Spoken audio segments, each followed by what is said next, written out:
आप सभी का स्वागत है हमारे यूट्यूब चैनल पर। आज हम इस वीडियो में बात करेंगे राउंडिंग ऑफ ए मेजरमेंट में जो राउंडिंग करते हैं नंबर्स की उसके बारे में। ठीक है, तो सबसे पहले हम इसको जान लेते हैं। देखिए, दो टर्म्स आप लोग जान लीजिए। पहले एक होता है टर्मिनेटिंग टर्म, एक होता है प्रोसेसिंग टर्म।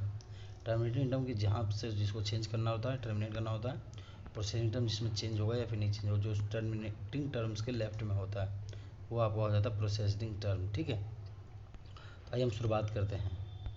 तो जो हमारा पहला रूल कहता है कि अगर हमारा जो ड्रॉप्ड होगा, अगर हम if the digit dropped is smaller than 5 होगा, यानी कि जो टर्मिनेटिंग नंबर होगा वो अगर 5 से कम होगा तो जो लेफ्ट वाला होगा वो अनचेंज होगा। जैसे एग्जांपल के लिए 4 3 5 4 2। अब ये देखिए, हमें मान लीजिए इसको टर्मिनेट करना है 4 को, तो ये क्या है, ये 5 से स्मॉल है या बड़ा है? स्मॉल है, स्मॉल है, तो इससे पहले का जो टर्म होगा वो अनचेंज होगा। तो इसका हो जाएगा 21.435। वहीं अगर 5 से अगर बड़ा हो, टर्मिनेटिंग टर्म जिसको हमें ड्रॉप करना है वो अगर 5 से बड़ा हो, तब उसके लेफ्ट में क्या हो जाएगा, +1 हो जाएगा लेफ्ट में, अगर 5 से बड़ा हो। जैसे फॉर एग्जाम्पल 21.436। अभी हमारा मान लो ड्रॉप टर्म है, क्या है, 5 से बड़ा होगा 6 या छोटा, बड़ा है, तो इसका मतलब जो इसके लेफ्ट में क्या होगा, +1 होगा। अगर छोटा होगा तो नो चेंज, ये नहीं कि ये घटा देंगे, नो चेंज। ठीक है, तो इसका हो जाएगा 21.44।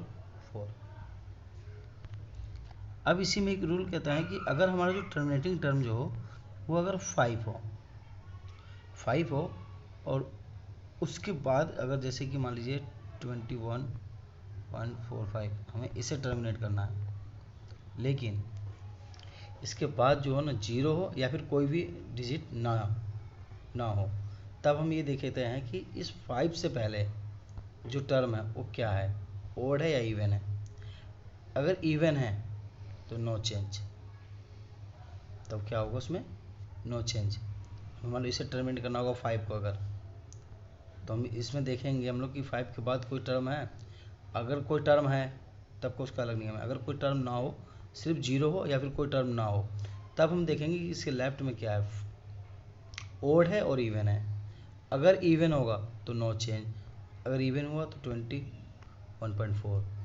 एक और एग्जाम्पल लेते हैं, और मान लीजिए कि अगर ओड आ गया 21.35, ओड आ गया तो एक इंक्रीज हो जाएगा, 4 हो गया।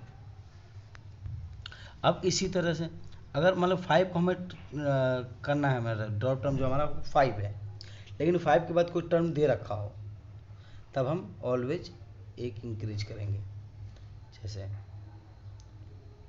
21.452,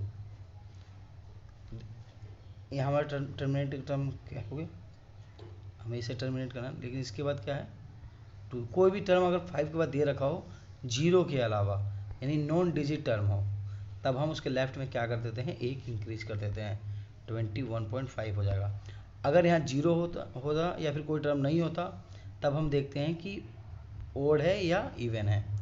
अगर हमारा 0 हो या फिर कोई टर्म नहीं होता है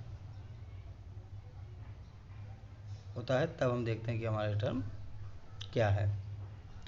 अब तो उम्मीद करता हूँ आप लोगों की बात समझ में आ गई। जो 5 जो रूल मैंने बताए हैं, आप इनका स्क्रीनशॉट ले लीजिए। देखिए, पहला रूल तो वही था कि स्मॉलर होगा तो अनचेंज होगा।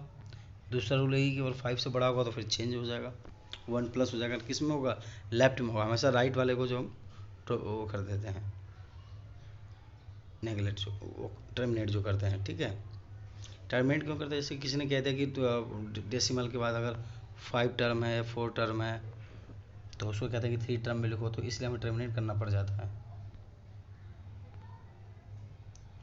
अब जैसे कि मान लीजिए ये लिखा हुआ 21.543 ऐसे इतने बड़े बड़े टर्म्स लिखे होते हैं, तो इतना बड़ा कौन पढ़ेगा, तो इसलिए इनको स्मॉल करने के लिए टर्मिनेट किया जाता है, छोटे फॉर्म में लिखते हैं।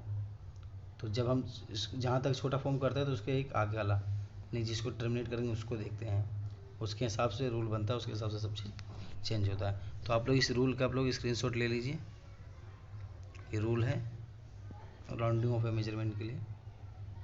धन्यवाद, मिलते हैं अगले वीडियो में।